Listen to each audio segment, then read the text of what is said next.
Sometimes when we begin to question our faith or have doubts about our tradition, it can feel like we are wandering out into the desert. When we take a step back and honestly evaluate organized religion in the 21st century, many times it doesn't make any sense. The more we cling to it and try to save it, the worse it becomes. In addition, widespread abuse, cover-ups, and victim shaming cause some of us to question whether it will ever be right again. The Desert Sanctuary was created by Karl and Laura Forehand. It consists of a podcast, a blog, along with Karl and Laura's writing. We're happy you're here. Welcome to the show.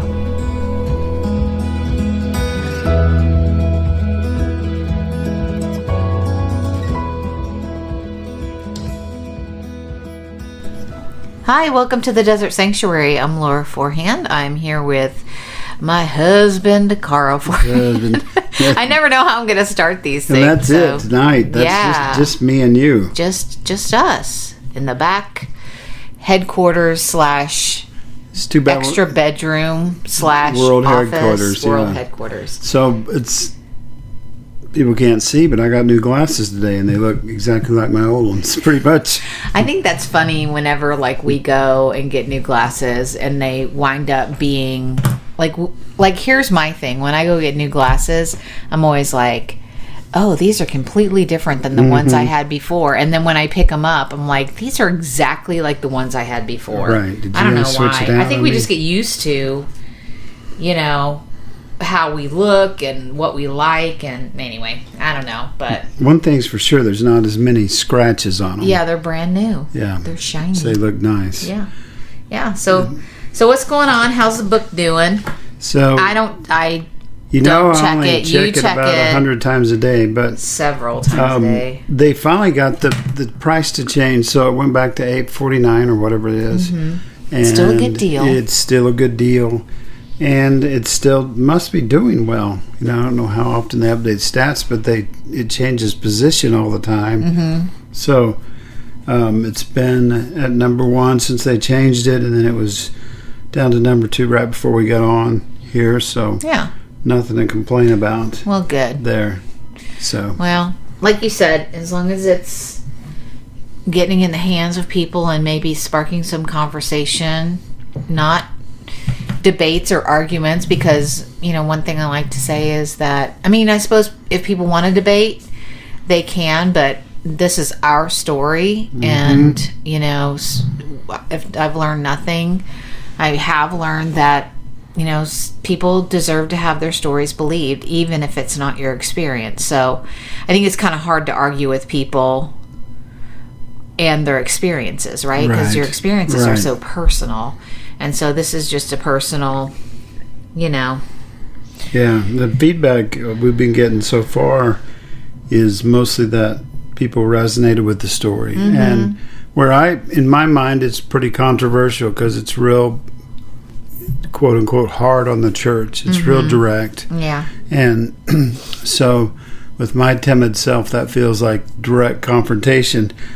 But for most people, either they're not really interested in reading it, or they're reading it and they're resonating with it. So I'd encourage everybody out there just to take a chance and read it. It's fairly cheap on Kindle, Right. And it's a readable book. It's something you'll enjoy reading either way. And even if you disagree with it, I think you'll enjoy going through that it's analysis. Funny because I listen to podcasts that have nothing, these people's experiences are in some ways similar, but in a lot of ways they have dealt with things I never had to deal with. But I still enjoy, I don't know if enjoy is the right word, but I still want to hear their stories, right? I still want to learn about, what has happened to people in the name of the church, even if it's not my experience. Yeah. I still want to have that conversation. I think even people that were there when some of these things happened, a lot of them, they'd read the story, would say, I didn't even know that happened. Right. Yeah. So, it's doing good. Well, good. Well, I'm glad. We're still... I'm glad. here's my thing. Like, I'm glad, because it's like, I'm not trying to, you know me and how I've felt about keeping the price low and stuff like that. But I'm really glad because it's sparking conversation. Yeah. Yeah. And that's good. It's always good. Yeah.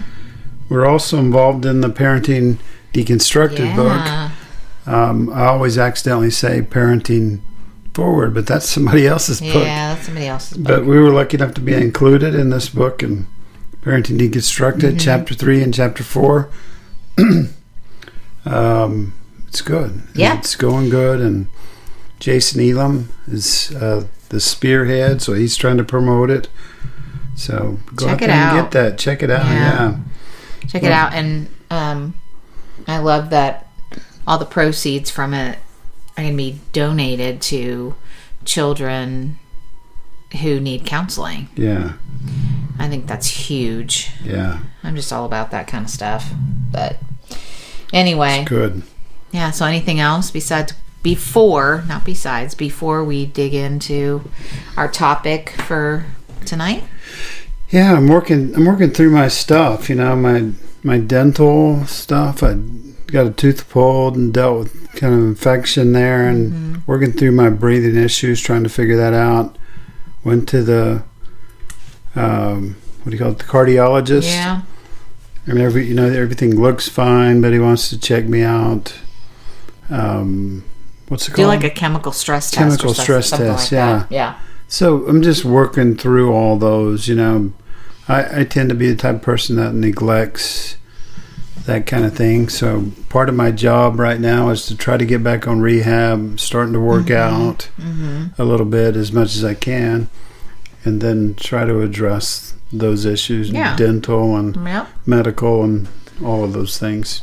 I think it's important to take care of yourself, and that comes from somebody, aka me, who would be the last one to go to the doctor. But I mean, we could do a whole podcast, or I would love to do a podcast with just people to talk about our healthcare system. It's kind of messed up. We wanted to talk about the stroke process, stroke recovery process, and I get the sense that we're not quite ready to do that. Yeah. Yet we're still shuffling through that in our minds and all the things we went through. Right. With that, so someday maybe write a book about it or something. I don't know.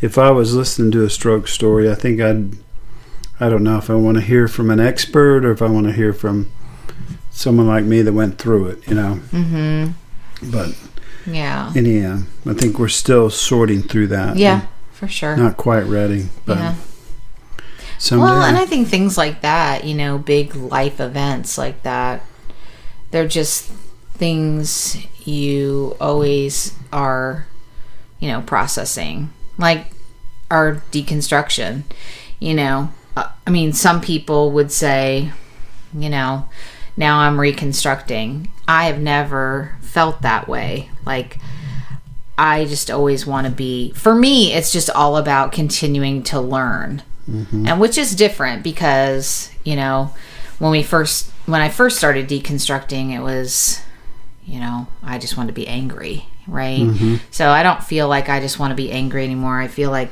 I want to hear stories. I want to continue to learn from other people. And, I don't have any definite ideas about anything except, learning more about my own voice and my own beliefs. And, Yeah. The only thing I'm certain about is that I have no certainty and that, those things will come or they won't, and that's okay. Yeah, I think that's almost, you kind of get averse to end goals or ending up somewhere. But if you could end up at the place where you're still open, and that's okay, and that it's not closed, it's not settled, it's still a journey. Yeah. And then get to a place of comfort with that. I think in a way that's an end that doesn't end, and it's okay. Yeah. But that's hard to explain to someone just coming out. of organized religion and a lifelong of fear and control and Sure. Well, I mean, structure. I was there, you know. I remember that was one of the hardest things at first, was just like, okay, well, if I don't believe in this certainty, give me something certain that I can believe in. Right. And that was really hard for me. Right. So anyway. It's good. Yeah, it's good. It's a continued process, continued journey. We're learning the phrase, it is what it is. And you need to explain that, though, because that and the word acceptance, like, I struggled with for a while, like, and sometimes it still hits me the wrong way. Like, it doesn't hit my ear right. So when you say it is what it is, because I feel like we've used that as a, well, it is what it is, like, deal with it, too bad so sad kind of thing. So like when you say it is what it is, or you just need to accept it, or you have acceptance of something, what do you mean by that? Yeah, so let's just use 2 C words, because for me it's also a word that's kind of triggering or something, because it sounds like settling for. Right? Yeah. Sounds like, well, I'm just settling for this is the best it's going to be. This is the best it's going to be. Or something like that. So, but let's say one thing is what it's not. It's not complacency. But it is contentment in the sense that it is being aware of, being present with, and recognizing what is happening today. Right. In this moment, maybe. In this moment, in this day, in this time. So, where is my journey going to end up? I don't know. Well, why? The big question is why. And we used to tell people at funerals not to ask why, because it's an endless loop, and sometimes you don't know why. So, where am I going? Where am I going to end up? What's the end? Why is this happening? Really, way more important than why is this happening is to recognize what is happening and what's not happening. Right? Someone. We were just watching Below Deck. We're hopelessly hooked on that show. Oh my gosh! It's just constant drama. But I'm still like, why would I want to watch drama? But it's one of those things that. But the thing about drama is there's a complete with those people on this that work on the ship and take care of unreasonable guests and things like that. With those people, the stewardesses, the deckhands, even the captain, the chef, and so they are almost always out of touch with reality. Right. Someone's yelling at me. So they're, of course, they hate me. They're being mean, whatever. But it's important to accept the current situation. It's a high stress situation. It is what it is. That there's unreasonable guests. We're doing almost impossible job. Right. There is stress. There is discomfort. And the person that's yelling at me right now doesn't hate me.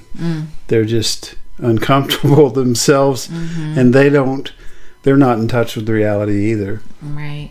I would almost say on that show, and probably a lot of shows that are like and that. And a lot of holidays, which is what we want to talk about. But a lot of shows like that are, there's a lot of shadow work. Like, you can totally see a lot of shadow stuff coming out in a lot of these people. There's just a lot of dysfunction, if you want to use that word. Yeah. But a lot of people that have undealt with, trauma or whatever. But a lot of things that haven't been dealt with, you can just it kind of oozes out. So during the once show. someone yells at them, they're totally not present at all. Right. Their 4-year-old self is trying to resolve this problem, and it's very clear It's from the well, outside. and a lot of times they'll go, like it'll come up in the show, they had some sort of like real serious trauma, and so they've never really learned how to deal with, authority or whatever. So, right. But it is interesting. Similar to, if I may, go back to organized religion. Similar to organized religion, there's not enough time to deal with it. There's not enough time to talk to each other. Yeah. And like we're talking about with the situation on the show tonight, there's not enough time just to sit down and talk and say, this was my expectation. This is what I heard. Right. It's in the moment, and we're yelling at each other. Yeah. So that is true. So acceptance and the word, it is what it is kind of taking that time to say, I think if I would say one thing about our stroke recovery, one thing we did in the ER that was very important is we said, okay, we're going to do this. We can do this. But also at the same time, we took enough time to say, but real honestly, I'm sad. Yeah. I'm admitting how I feel. In other words, this really sucks. It's really going to be hard. And that, bypassing it or saying it's we can do it. It's easy. Yeah. That's not acceptance. Yeah. And it is what it is like, I think if you look at it, with different goggles, if you will, maybe this is my present moment situation. But, maybe evaluate what are the things I have control of that maybe can, help this situation change. Yeah. I would say if you're relying on other people to do that, and sometimes, other people are a factor, so you have to kind of weigh that too, whether, they may not be willing to change or,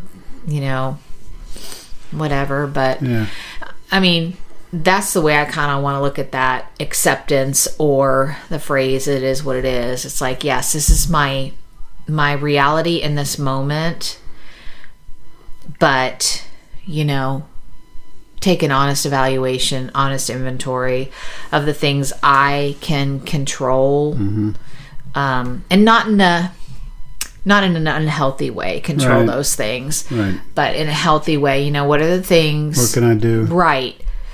So like if I have, if I were to have a unhealthy work environment or something like that, I mean, what are the things I can do?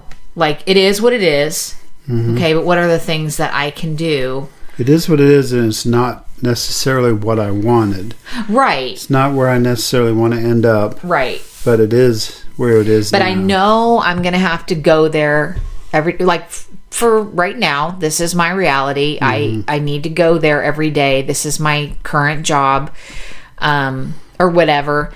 And so how can I acknowledge that and yet do what's best for my health, make it the best day experience that I can. Yeah, and so that's real healthy. That's a good way to proceed without putting all this baggage on it of, well, it probably means this. That's what we did in religion. Well, God's got a plan. What's God's purpose?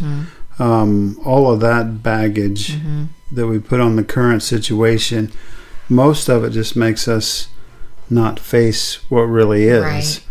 And so it can also bring on depression if you feel like you're stuck, like there's no way out. I mean, I don't know that that's acceptance, or if it's because that seems so unhealthy to me, well, I'm just stuck in this situation. Right. And I mean, I get there are real situations where for a time you might feel stuck, but to think that this is going to be your reality or what you have to do for the rest of your life or whatever, with no way out, so to speak. I don't find that to be acceptance. I find that to be, depressing, and I don't use that word lightly, but to be, I would think that would be more of a feeling of depression or, I think just not healthy. I think about things like my, how well or how poor my hand works.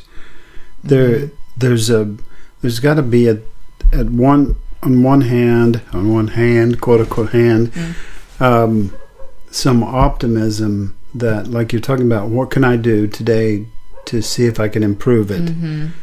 I can be optimistic about it improving, but at the same time have a realistic view of this might not get better. Right. Or it may only get better to this point. So that was because you have improved. Right. In a lot of ways. Now, are you, this is going to sound bad and forgive me, but are you back to quote unquote normal? No. And that's just your reality today. Yeah. I was realizing that I'm not in a lot of stroke recovery groups, and I mentioned that in another podcast online, and I'm not in a bunch of online groups for stroke recovery people to talk about it. Right. I think the reason I wasn't involved in a lot of stroke recovery groups and things like that is because I didn't want to know what to expect. And the therapist wouldn't tell me every day, how far I was going to progress in 6 months. They would just say everybody's different. And so every day I would ask them, okay, what do I need to do today? And they would tell me, and I'd try my hardest. And then at the end, they kind of evaluated me, and they said, well, you did good. You kept progressing. And I think that helped me. But if I would have spent all of that time, which is, I think that's what we do most of the time, is we spend our time in the present, regretting that it happened, regretting the past, worrying about the future, and not being present. When we're not present, then we can't deal with the present. So back to acceptance. Acceptance is not that I like having a stroke or I like having to do all this recovery work. I wish I didn't. But acceptance is, it is what it is. Yeah. And today. There's a certain amount of work that I can choose to do or not do that will very, very, very, very slowly help me. So that's kind of where I am with that word, and it's something that didn't work very well at first. At all for me. Well, and I like we said, I think you just have to, change what those words mean, because I think, like so many words, they're misused in the church, and so we just either have to reclaim them, or they're probably going to continue to kind of trigger us a little bit. But I think you just have to reframe them and reclaim them as something different. Yeah, for sure. Yeah. So you want to talk about this other thing? Sure. Go for it. Okay, so we started talking about deconstructing the holidays, and hopefully we have enough time to talk about it tonight. But so, you want me to start? Yeah. So I began my holidays. We lived in the Oklahoma City. It's actually a pretty big metro area.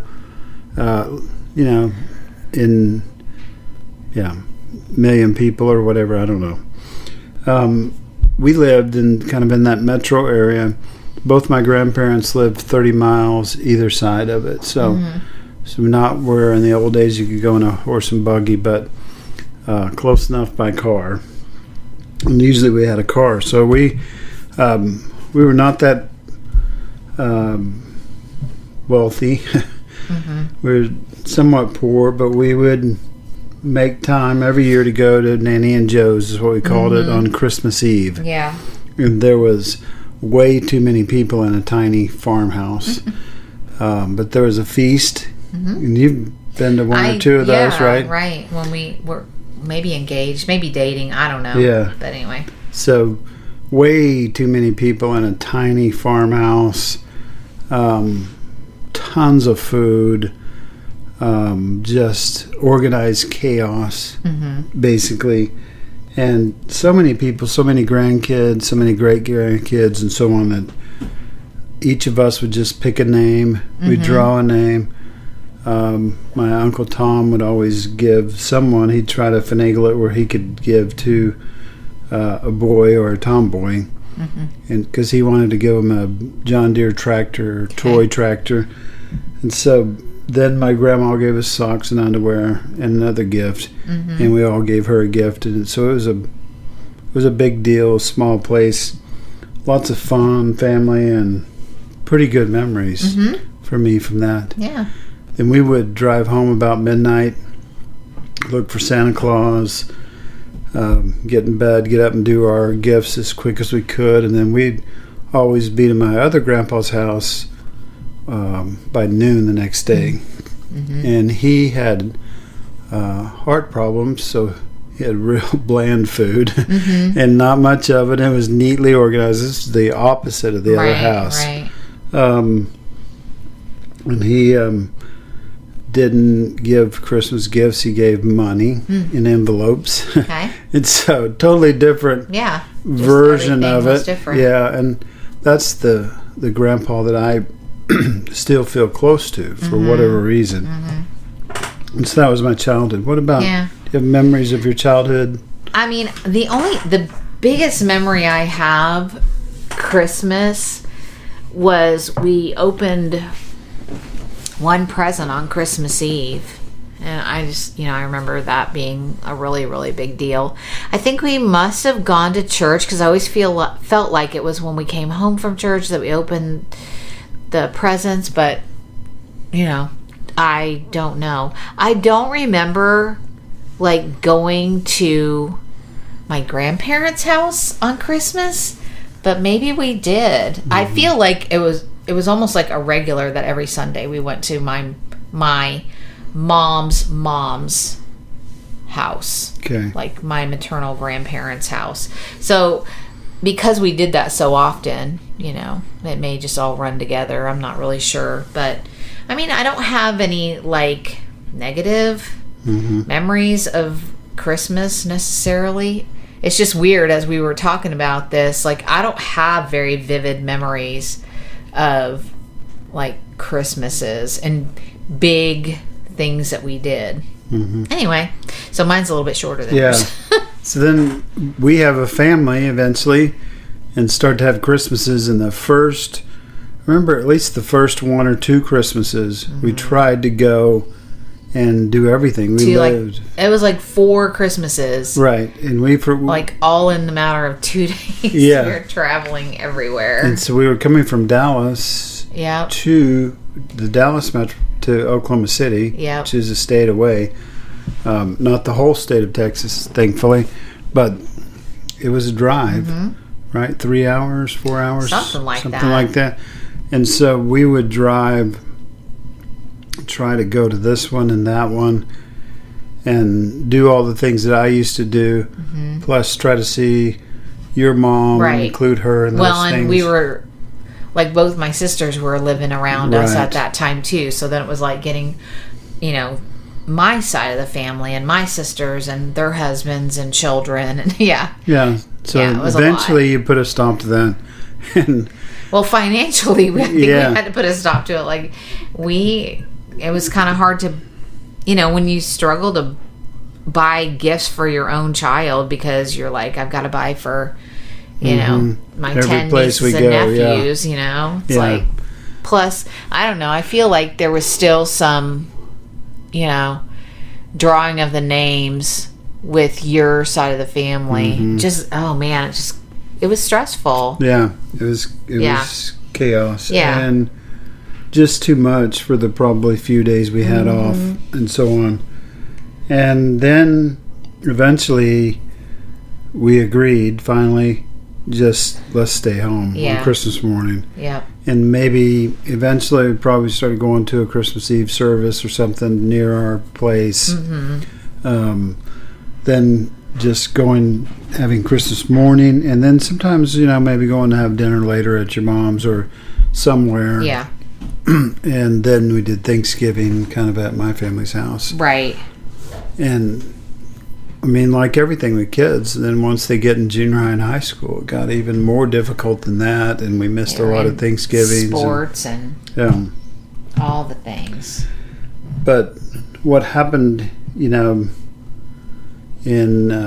97 would have been about 10 years after I graduated from college, so 9 years after we were married, we began in ministry.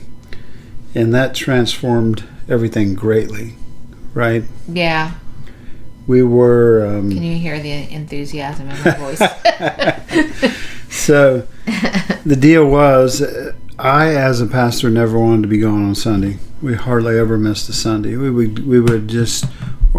would organize time away during the week, and then I'd still be there on Sunday.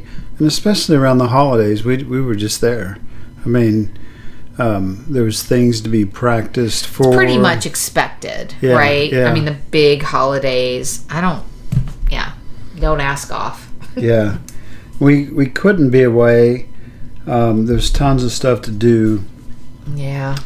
Part of that I regret because of my 4 siblings, The time to be with them probably be at the holidays, and I couldn't be there, and so we'd probably don't have a relationship. And also we moved to different corners of the country and different places and so on, but tons of stuff we couldn't do. And but it was just that everything at Christmas and Easter and several of those holidays, everything was about getting ready to have a presentation. Right. Well, you think about, the pageantry of Christmas and Easter. And I mean, you have literal, pageants and plays and things like that. So there's, and then when you have kids that you got your kids involved in that kind of stuff too. So it's kind of hard, right? They're performing and, so it's really, really hard to break away from that. Yeah, and so again, part of that is, we feel part of something, we're together with other people. It's similar to my old Christmas back home, things like that. But also it's taking me away from my real family. We're not able to do that. And so that's kind of what we experienced. Right. That we were just, for about 15, 20 years, really, really busy every holiday. I can't say there's no fond memories, There's some warm moments in there. There's some things you remember, some good things, but most of it was just busyness. Because we knew, most people come to church on Christmas and Easter, and we wanted something good. Right. So they'll come to our place, not somebody else's. Continue to come, right. So we'll have new prospects. I mean, which is kind of sad when you think about it, because the bottom line is numbers, right? Numbers, and what did you used to say, nickels and noses or something like that? So, obviously if you have more people in the seats, maybe they'll tithe more, etc.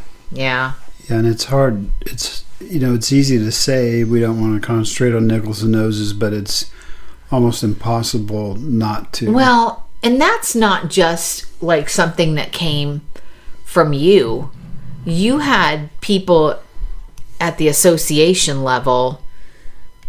That's all they do is like keep statistics on how many people came, how much money you're bringing in.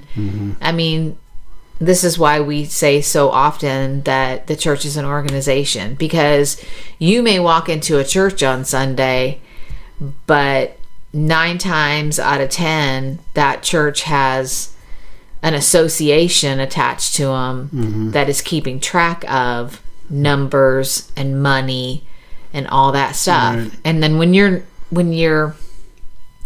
not having new people come in, I just remember how often you were like, we would leave church and you're just like stressed almost about the fact that there weren't that many people at church. Yeah. And if that happened a couple weeks in a row, I was depressed. Right, Yeah. right. For sure. And it was like, but you tried to talk yourself out of, I'm not going to worry about that. I'm not going to concentrate on that. But you can't help it because you've got people above you at the association that are watching that stuff. Yeah, and even if not officially with the group, you have a board or you have a deacon board or you have an internal people that are saying, it's not going. It's almost like being a football coach. It's not going. We're not winning as much as we should be. Why aren't we winning? Maybe it's your fault, right? And it's only a matter of time before it gets blamed on the coach, and that's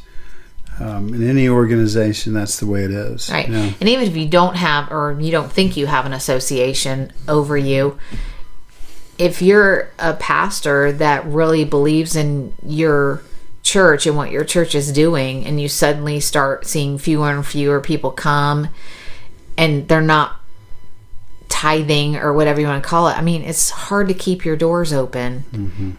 So I just feel like eventually it all becomes an organization. It can't help it. It's the way it's designed. Yeah. But anyway, I don't mean to get us off track.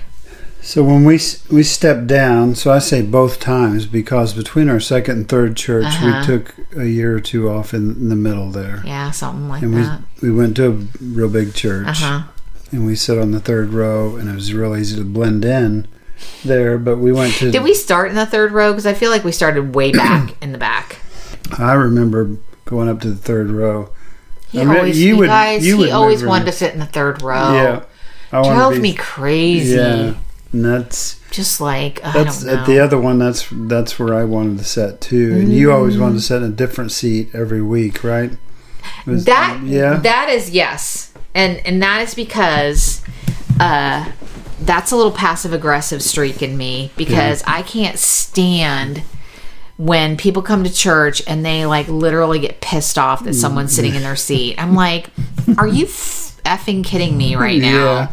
Like, get over yourself. So yes, but people like, didn't that happen at a church? Yeah, I'm going to totally derail us here on this conversation. Come and look like at they you. came in and they just, or am I thinking of the King of the Hill episode? I don't know. But like literally they stand there and like, oh no, that happened to me at one of our churches. And this lady was like, that's my seat. And I'm like, you are, I don't even know right now, but at our last church, there were older ladies that sat on the back row, and then they would say, "I can't hear you." Really? So move up to the front row, and they tried it once, and they couldn't stand it.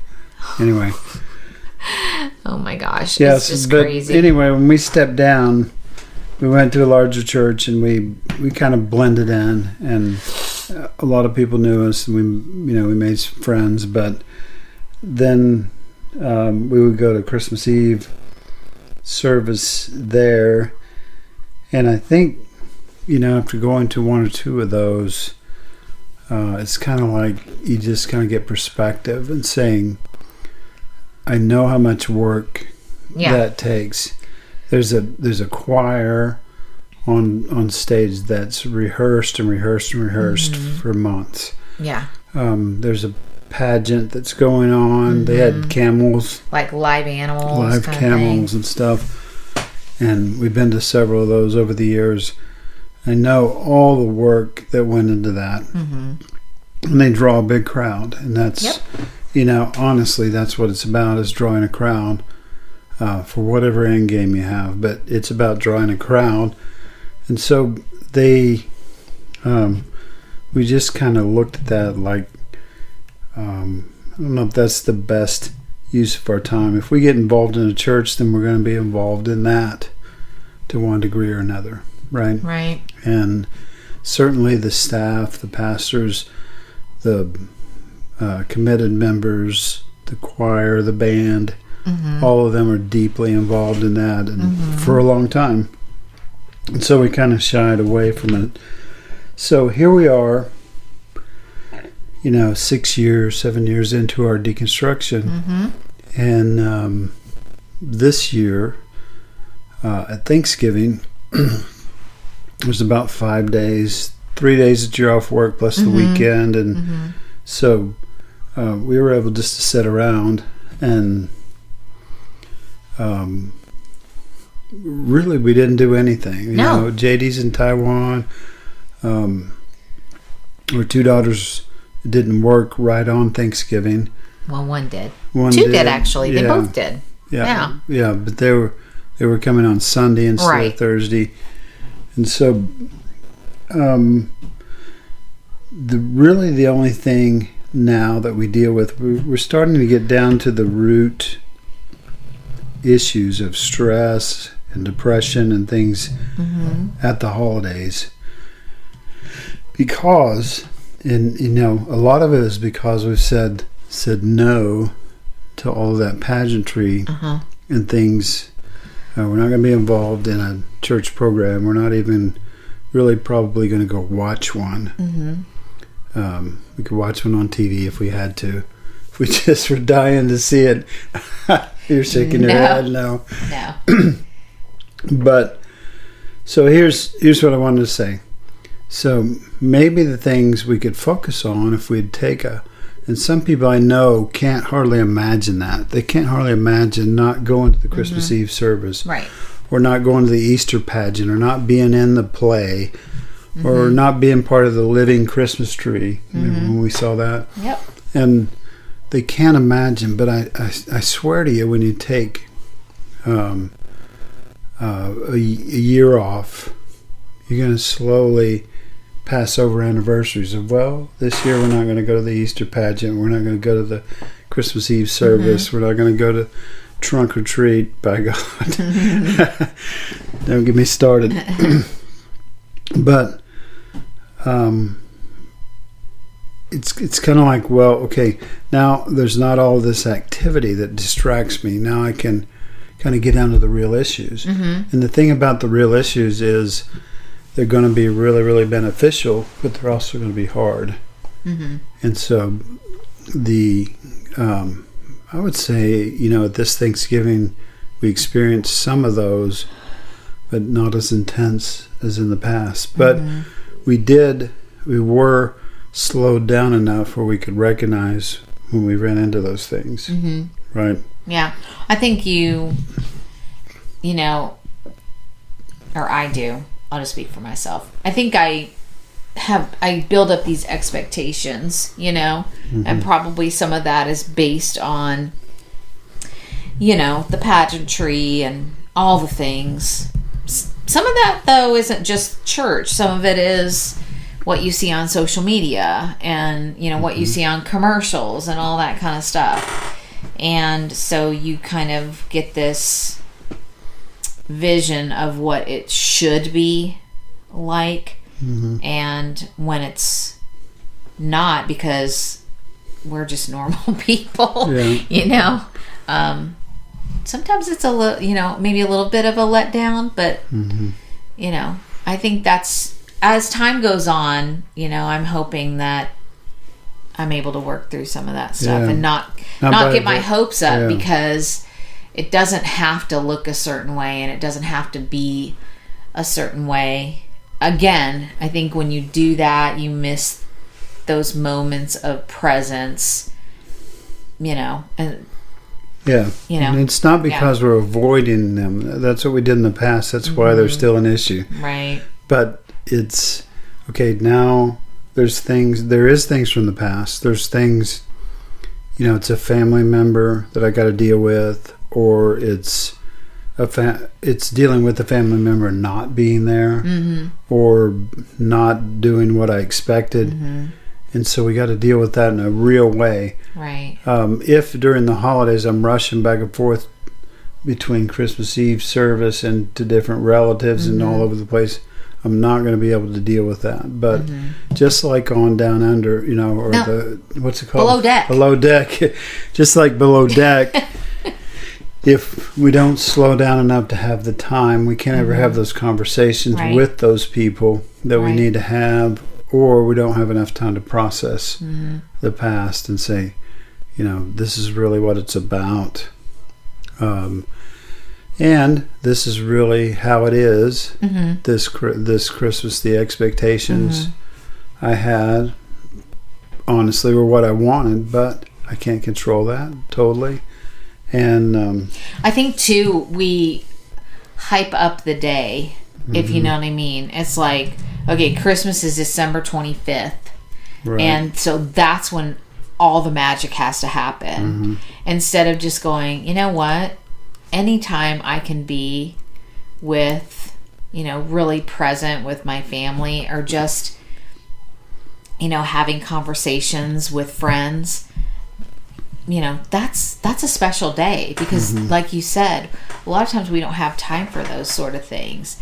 So instead of looking at it as this one particular day, and that's when I have to make all this happen, and then it doesn't happen, that's when we have our letdown or whatever. But we're planning on celebrating Christmas, if you will, early, because that's just when it works in our schedule. But whether we do it on the 18th or the 25th, it shouldn't matter. The fact that we are staying present, whether it's just the two of us, or whether we have family around, or whether we have friends around, that's the mind shift that I'm trying to make. Rather than just seeing this pageantry and all this, stuff that really, I'm not sure I buy into any of that anymore. I remember a few years ago we were, I had a bigger paying job, making more money. I remember the shopping. We would go ring the bells for that group, and then we'd rush to do our shopping.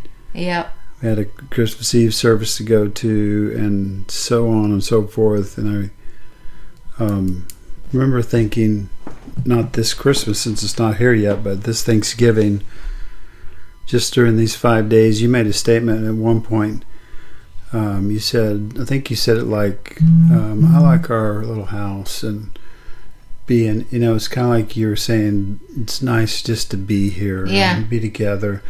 And that would have been hard for me to understand 5 years ago. That just sitting still and being and watching our favorite show could be, or watching football, or football for you. Yeah, I love football. She loves football, and just doing that.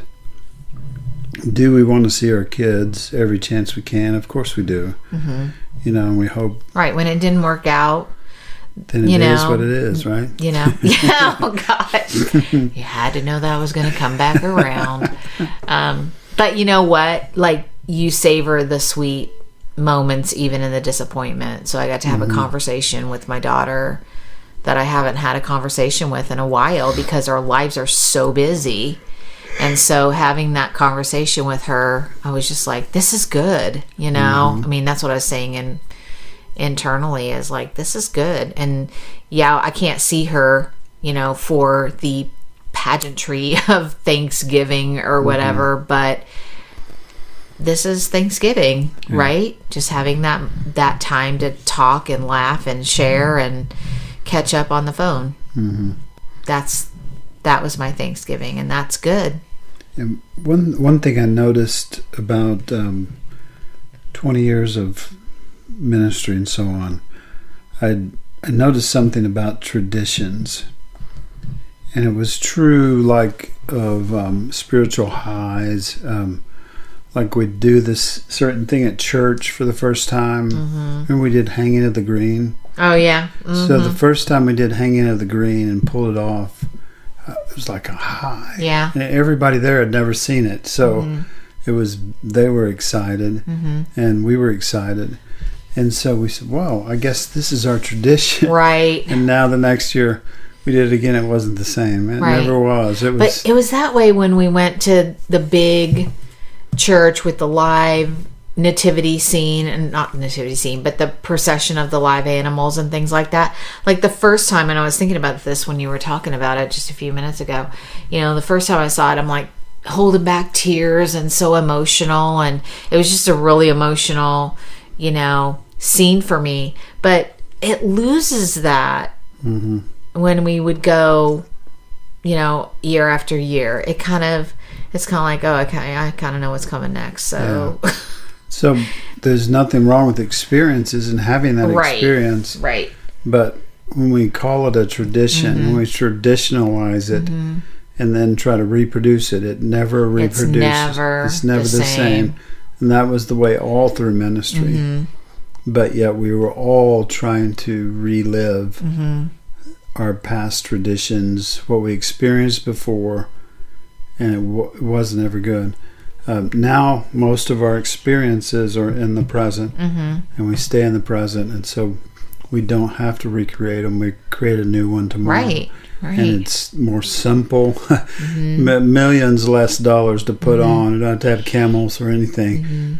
And we can still be spiritual and still be at peace. For sure. So I feel like this is kind of an ongoing conversation. I mean, but again, so is my deconstruction. So I just love the fact that I see things differently than I have before. For me, it's better. Maybe it's not better for everybody, but for me, it's better. But, who knows where I'll be 12 months from now when I think about Thanksgiving and Christmas again. And not to put a plug out there, but I think our book would help somewhat with that, kind of get perspective on religion, so that you can develop your own traditions, develop your own practices. Practices, I like that word better. Your own thing that you do every day. And hopefully, we'll all get to that place where we don't need pageantry, that we don't need our families to perform and be, what we imagined they should be for this time, but we can just be present with each other, be closer, more normal community. Anyway, so thanks for tuning in tonight. We're both sleepy, so we're about ready to get to bed. I am tired, but that's because my grandson likes to party till midnight. That's all right. Again, just be present. And find the beauty in it. As we always say, be where you are, be who you are, and be at peace. Thank you for joining us today on the Desert Sanctuary. We hope you find who you are as you embark on your own journey. For all of us here at the Desert Sanctuary, be who you are, be where you are,